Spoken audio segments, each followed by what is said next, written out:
रात के अंधेरे में जब सब कुछ शांत होता है, तब एक ऐसा तत्व है जो बिना आवाज के, बिना रंग के, बिना किसी चेतावनी के मौत बनकर फैल सकता है। एक साधारण सा दिखने वाला पत्थर, हल्का सा चमकता हुआ, लगभग बेकार सा, लेकिन इसके अंदर छुपी ताकत इतनी खतरनाक है कि ये पूरी सभ्यता को खत्म कर सकती है। ये है यूरेनियम। वही यूरेनियम जिसने इंसान को ऊर्जा दी, लेकिन उसी के साथ उसे विनाश का सबसे बड़ा हथियार भी दे दिया। सवाल यह है, क्या इंसान ने इस शक्ति को समझा या सिर्फ इसे इस्तेमाल करना सीखा? कहानी शुरू होती है 18वीं सदी के अंत में, जब जर्मन केमिस्ट मार्टिन हेनरिक क्लैपरॉथ ने पहली बार इस अजीब से तत्व को खोजा। उस समय किसी को अंदाजा भी नहीं था कि यह खोज इतिहास का सबसे खतरनाक मोड़ बन जाएगी। यूरेनियम को उस वक्त एक साधारण धातु समझा गया, जिसका इस्तेमाल सिर्फ रंग और ग्लास को सुंदर बनाने के लिए किया जाता था। लोग यूरेनियम ग्लास से बने बर्तन इस्तेमाल करते थे, जो अंधेरे में हल्की हरी चमक देते थे। ये देखने में आकर्षक लगता था, जैसे कोई जादू हो, लेकिन किसी को नहीं पता था कि इस जादू के पीछे एक अदृश्य जहर छुपा है। धीरे धीरे विज्ञान आगे बढ़ा और इंसान ने रेडियो एक्टिविटी के बारे में जानना शुरू किया, लेकिन तब तक बहुत देर हो चुकी थी। 20वीं सदी की शुरुआत में रेडियम और यूरेनियम को चमत्कारी तत्व माना जाने लगा। लोग रेडियम को दवाइयों में इस्तेमाल करने लगे, यहां तक कि इसे पानी और क्रीम में मिलाकर बेचा जाने लगा। स्वास्थ्य के लिए फायदेमंद, यही दावा था। लेकिन सच्चाई इससे बिल्कुल उलट थी। जो लोग इन पदार्थों के संपर्क में आए, उनके शरीर अंदर से टूटने लगे, हड्डियां गलने लगी, त्वचा झुलसने लगी और मौत बहुत दर्दनाक तरीके से आई। ये था पहला संकेत कि इंसान जिस चीज को वरदान समझ रहा था, वो असल में एक खतरनाक भ्रम था। फिर आया वो पल जिसने दुनिया को हमेशा के लिए बदल दिया।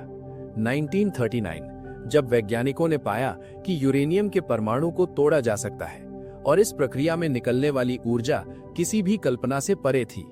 इसे कहा गया न्यूक्लियर फिशन, एक छोटी सी प्रतिक्रिया, लेकिन उसके परिणाम इतने बड़े कि पूरी दुनिया की दिशा बदल जाए। यही वो खोज थी जिसने मैनहट्टन प्रोजेक्ट को जन्म दिया, एक गुप्त मिशन जिसमें दुनिया के सबसे तेज दिमाग एक साथ आए, सिर्फ एक मकसद के लिए, इतिहास का सबसे ताकतवर हथियार बनाने के लिए। और 1945 में वो हथियार इस्तेमाल हुआ, एक बम जिसका नाम था लिटिल बॉय, यूरेनियम से बना हुआ। जब इसे जापान के हिरोशिमा शहर पर गिराया गया तो कुछ ही सेकंड में सब कुछ खत्म हो गया। इमारतें राख बन गईं, इंसान परछाइयों में बदल गए और पूरा शहर एक जलते हुए नरक में तब्दील हो गया। लेकिन असली दर्द तो उसके बाद शुरू हुआ। जो लोग बच गए वो भी धीरे धीरे रेडिएशन का शिकार बनते गए। उनके बाल झड़ने लगे, त्वचा सड़ने लगी और शरीर अंदर से खत्म होने लगा। मौत तुरंत नहीं आई, बल्कि धीरे धीरे दर्द के साथ आई। यही थी यूरेनियम की असली ताकत, एक ऐसी मौत जो दिखाई नहीं देती, लेकिन बचने का कोई रास्ता भी नहीं छोड़ती। लेकिन यूरेनियम की कहानी सिर्फ युद्ध तक सीमित नहीं है। इसका एक और चेहरा है जो और भी ज्यादा डरावना है, क्योंकि ये खुलकर सामने नहीं आता। ये चेहरा है यूरेनियम माइनिंग का, जमीन के नीचे अंधेरे में, जहां मजदूर इस खतरनाक तत्व को निकालने के लिए अपनी जान जोखिम में डालते हैं। भारत के झारखंड में जादूगुड़ा की खदानें इस सच्चाई का जीता जागता उदाहरण है। यहाँ काम करने वाले मजदूर रोजाना रेडिएशन के संपर्क में आते हैं, अक्सर बिना पर्याप्त सुरक्षा के। धीरे धीरे उनके शरीर इस अदृश्य जहर का असर झेलने लगते हैं। सांस लेने में तकलीफ, लगातार थकान और समय के साथ गंभीर बीमारियां जैसे कैंसर। लेकिन सबसे दर्दनाक असर उनके परिवारों पर पड़ता है। कई बच्चों का जन्म विकलांगताओं के साथ होता है। कुछ के शरीर पूरी तरह विकसित नहीं होते, कुछ मानसिक रूप से कमजोर होते हैं। ये सिर्फ आंकड़े नहीं है, ये असल जिंदगियां हैं जो हर दिन इस खामोश खतरे से लड़ रही हैं। और ये सिर्फ भारत की कहानी नहीं है। दुनिया के कई देशों में जहां यूरेनियम की खदानें हैं, वहां रहने वाले लोग इसी तरह की समस्याओं का सामना कर रहे हैं। लेकिन क्योंकि ये खतरा धीरे धीरे असर करता है, इसलिए इसे नजरअंदाज कर दिया जाता है।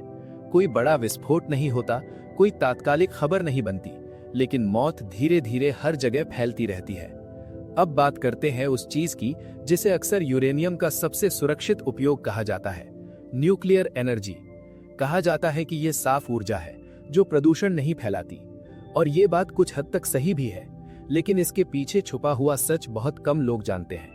जब यूरेनियम से ऊर्जा पैदा की जाती है तो उसके बाद जो बचता है वो होता है न्यूक्लियर वेस्ट, ऐसा कचरा जो हजारों साल तक रेडियो एक्टिव बना रहता है। इसे बेहद सुरक्षित तरीके से स्टोर करना पड़ता है। इसे मोटे कंटेनरों में बंद करके जमीन के अंदर गहराई में दबा दिया जाता है। लेकिन सवाल ये है, क्या ये हमेशा सुरक्षित रहेगा? क्या हम हजारों साल तक इसकी निगरानी कर सकते हैं? इंसान ने अब तक अपनी बनाई चीजों को इतनी लंबी अवधि तक सुरक्षित नहीं रखा है, तो फिर ये कैसे संभव होगा? अगर कभी ये वेस्ट बाहर निकल गया तो इसका असर धीरे धीरे पूरे पर्यावरण पर पड़ेगा। पानी, मिट्टी, हवा सब दूषित हो जाएंगे और फिर ये जहर इंसानों और जानवरों के शरीर में पहुंचकर वही कहानी दोहराएगा, धीमी दर्दनाक मौत की कहानी। तो आखिर यूरेनियम है क्या? एक वरदान या एक श्राप? एक तरफ ये हमें ऊर्जा देता है जो शहरों को रोशन करती है, उद्योगों को चलाती है। दूसरी तरफ ये वही तत्व है जो एक पल में लाखों जिंदगियां खत्म कर सकता है।